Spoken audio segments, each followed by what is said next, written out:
So let's go back a step.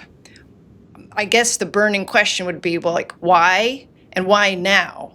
And from, all of the experts who have been weighing in on this, this is the culmination of, I would say, a couple years now of Israel reading the writing on the wall, seeing that American interest and support for unconditional aid to Israel, which right now we give them $3.8 billion a year in a 10-year memorandum of understanding, that's waning.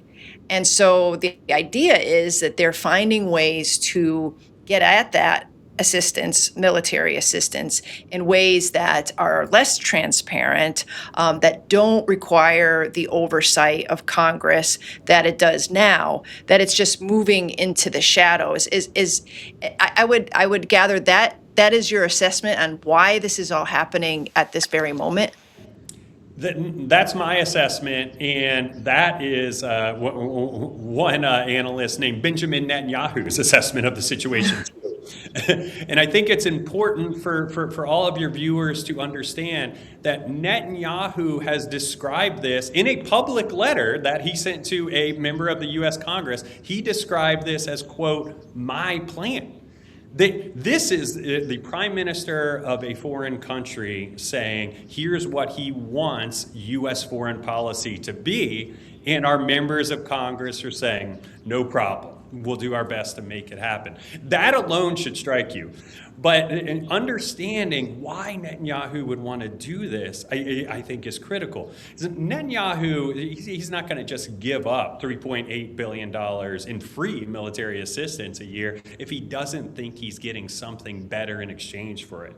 And what he's getting in exchange is less congressional oversight, less transparency, and at least the potential for more U.S. military resources going to Israel. Because that's the key thing about the military aid model that we're under. You may have all the qualms with it, and justifiably that you want, but that aid package that we give to Israel is at least capped at $3.8 billion a year.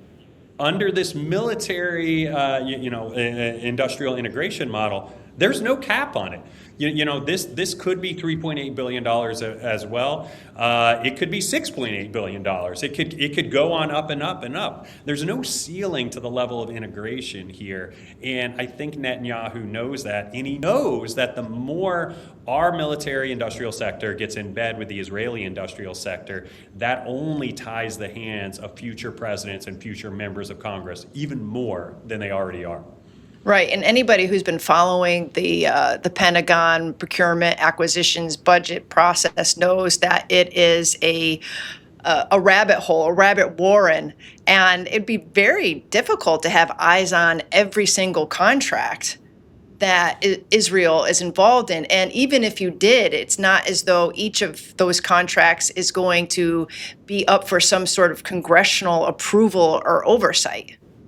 Right.